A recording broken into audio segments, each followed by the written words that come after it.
Halo teman-teman, selamat datang di Value Stock. Hari ini saya akan membahas analisa fundamental saham HRTA kuartal kedua tahun 2021. Oke, ini disclaimer-nya. Yang pertama, ini merupakan sharing analisa fundamental, bukan ajakan beli jual ataupun hold suatu saham, dan keputusan investasi ada di tangan teman-teman selaku investor. Yang ketiga, dari analisa fundamental ini bisa dijadikan referensi untuk analisa saham-saham yang teman-teman miliki. Oke, pertama-tama kita masuk ke bisnis model dari saham harta ini. Untuk kegiatan usahanya bergerak di bidang usaha industri perhiasan emas. Jadi untuk sumber income-nya berasal dari penjualan perhiasan emasnya. Dan dari segmen usaha atau marketnya di Indonesia. Terkait kasus hukum, selesai membuat video ini, saya tidak menemukan adanya kasus hukum yang terkait dengan harta. Untuk kepemilikan saham dimiliki oleh PT Terang sebesar 70,84%, masyarakat sebesar 22,51%, dan PT Asabri sebesar 6,65%. Dan kita bisa lihat dari segi pendapatannya untuk secara kuartal kedua mengalami kenaikan ya sebesar 25% dibandingkan dengan tahun sebelumnya.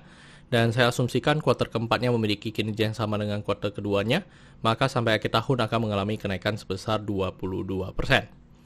Dan dari segi net profitnya juga mengalami kenaikan dan kenaikannya sebesar 20%. Dan seperti tadi saya asumsikan kuartal keempatnya memiliki kinerja yang sama dengan kuartal kedua, maka sampai akhir tahun akan mengalami kenaikan sebesar 10,9%.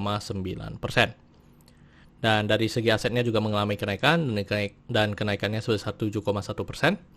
Untuk dari segi utang juga mengalami kenaikan dan kenaikannya sebesar 13,9%. Dan dari segi modalnya juga mengalami kenaikan dan kenaikannya sebesar 0,4%. Oke teman-teman, ini merupakan summary laporan keuangannya dari 2014 sampai 2021. Di sini saya akan banyak membahas tentang rasio keuangannya. Yang pertama adalah NPM atau Net Profit Margin. Untuk Net Profit Margin 2021 ini hanya sekitar 3,79%. Jadi mengalami penurunan dibanding dengan tahun sebelumnya. Dan kalau kita lihat secara rata-rata mungkin kita bisa mendapatkan rata-rata NPM-nya sekitar 4% lebih. Dan untuk dari segi EPS-nya sekarang di 41 dan membuat PER-nya di 5,34 kali. Dan untuk dari segi PER ini mengalami penurunan ya dibanding dengan tahun sebelumnya, yang dimana dari segi harganya yang mengalami penurunan, dan yang kedua dari segi net profitnya mengalami kenaikan sedikit. Terus untuk dari segi book value-nya, book value sekarang di 306 dan membuat PBV-nya di 0,72 kali. Dari segi PBV juga mengalami penurunan. Dan kalau kita lihat secara 3 tahun terakhir memang PBV-nya di bawah 1. Dan sedangkan 2018 ke bawah mungkin itu PBV-nya rata-rata di atas 1. Terus untuk dari segi DER-nya di 1,13 kali. Jadi untuk dari segi DER memang kurang bagus ya, yang dimana dari segi hutangnya selalu mengalami kenaikan ya atau penambahan. Terus untuk dari segi ROE-nya di 13,48%. Dan ini bagus ya, yang dimana di atas 9% atau 2 kali bunga deposito yang saya anut. Dan memang rata-ratanya selalu di atas 9%. Terus untuk dari ROA-nya di 6,31%. Oke teman-teman, saya membuat video ini untuk harga sahamnya di 220 dan dari analisa fundamental saya bisa menemukan nilai intrinsic value-nya sekitar 300. Jadi memiliki margin of safety 31%. Dan ini kesimpulannya, yang pertama dari produk dan jasa saya berikan sesoke karena saya melihat perusahaan ini mampu bertahan 5-10 tahun ke depan. Untuk GCG saya berikan sesoke karena tidak memiliki kasus hukum. Yang kedua memiliki pemegang saham mayoritas. Untuk revenue dan net profit dan aset saya berikan sesoke karena mengalami kenaikan. Untuk liability saya berikan sesno karena DER-nya di atas 1. Untuk book value saya berikan sesoke karena harga jual sekarang masih di bawah harga book value-nya.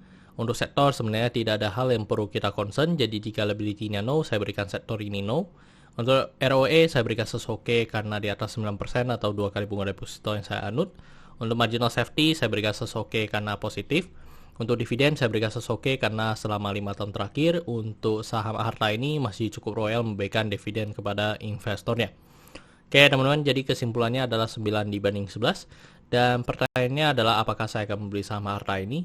Teman-teman, untuk saham harta ini sebenarnya secara valuasi memang lumayan menarik ya. Tetapi kembali lagi saya belum masuk karena margin of safety-nya masih 30-an%. Saya seusaha mungkin sih mencari lebih dari 50% ya teman-teman.